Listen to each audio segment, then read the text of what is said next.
যে যুব সমাজ এর হাতে হাত ধরে বাংলাদেশের জনগণ শিশু থেকে বৃদ্ধ জায়া বোন মেয়ে মায়া সবাই দাঁড়িয়ে গিয়েছিল, সেই জাতিকে দমানো যাবে না ইনশাআল্লাহ। বিএনপি জাতির সাথে দেওয়া কথা রাখে নাই।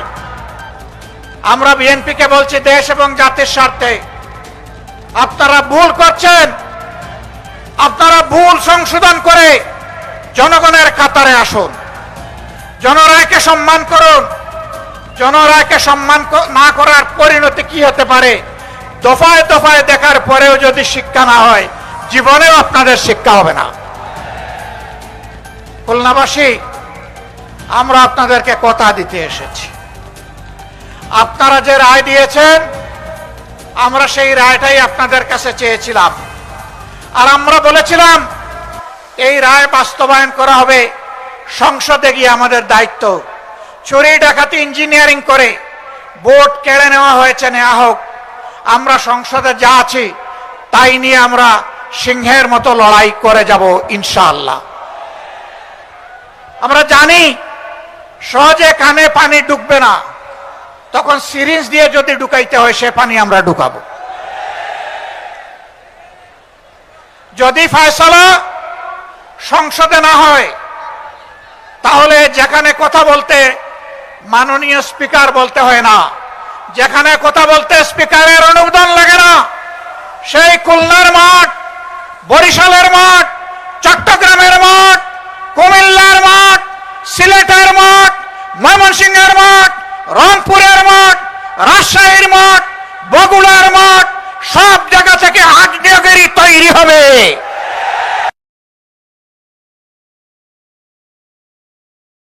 এই আগ্নেয়গিরির দাবানলে সমস্ত আবর্জনা পুড়ে সারকার হয়ে যাবে।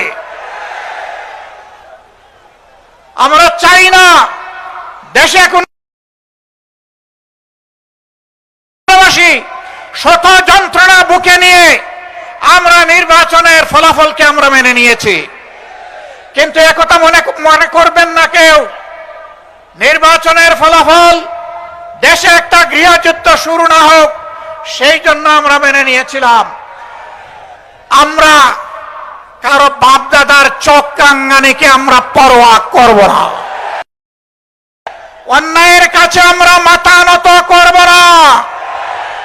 আমাদের নেতৃবৃন্দ হাঁটতে হাঁটতে ফাঁসির তক্তায় দাঁড়িয়ে মুচকি হাসি দিয়ে আমাদেরকে শিখিয়ে দিয়েছেন, জাতির জন্য প্রয়োজনে তোমাদেরকে ওই মুচকি হাসি দেওয়ার জন্য তৈরি থাকতে হবে।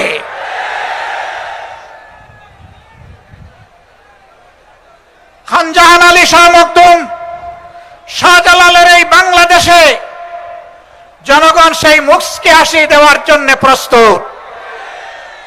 আমরা কোনো আধিপত্যবাদের কাছে মাথা নত করব না।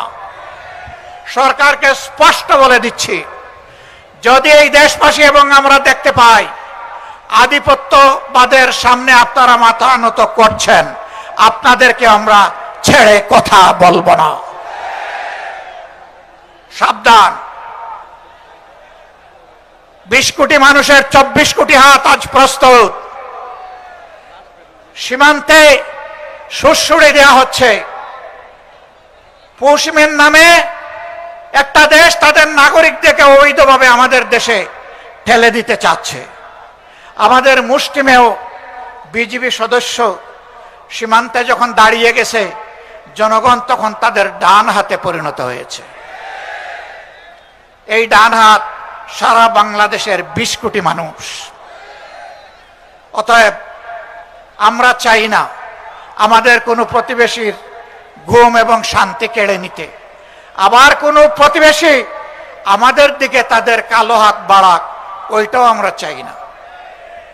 যদি কেউ আমাদের দিকে কালো হাত বাড়ায়, মহান আল্লাহর উপর ভরসা করে বলছি, সেই কালো হাত ভেঙে দেওয়া হবে ইনশাআল্লাহ।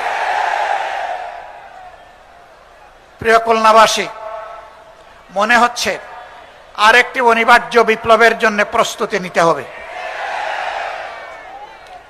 আপনারা কি সেই প্রস্তুতি নিতে রাজি আছেন?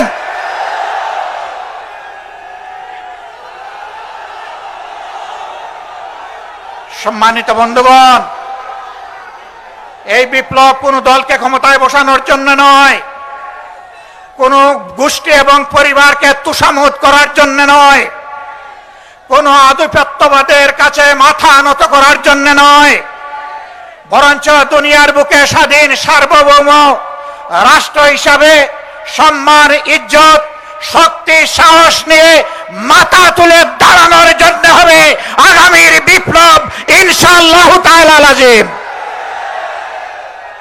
সেই অনিবার্য বিপ্লবের প্রস্তুতি নেওয়ার আহ্বান জানিয়ে একটি শোষণ, দুর্নীতিমুক্ত, চাঁদাবাজ মুক্ত, দলীয় প্রভাব মুক্ত একটি মানবিক বাংলাদেশ গড়ার জন্য আমি যুব সমাজের প্রতি আরেকবার প্রাণ খুলে আহ্বান জানাচ্ছি। যুবকরা সব প্রস্তুত আছেন? এক মুরব্বী হাত তুলেছেন, আমার ধারণা ওনার বয়স হবে ৭৫ বছরের কাছাকাছি। মানে যুবকদেরকে তিনি জানিয়ে দিলেন, তোমরাই শুধু যুবক নও, জাতির প্রয়োজনে বয়স যাই হোক আমরাও যুবক। একসাথে আমরা লড়াই করব অন্যায়ের বিরুদ্ধে, আধিপত্যবাদের দূষরদের বিরুদ্ধে, দলখানাদের বিরুদ্ধে, চাঁদাবাজদের বিরুদ্ধে, দুর্নীতিবাজদের বিরুদ্ধে, আমার শিশুর সন্তান যে কেড়ে নেয় সেই দর্শকদের বিরুদ্ধে। আল্লাহ হাফেজ। বাংলাদেশ জিন্দাবাদ। 11 দলীয় ঐক্য জিন্দাবাদ। খুলনাবাসী জিন্দাবাদ।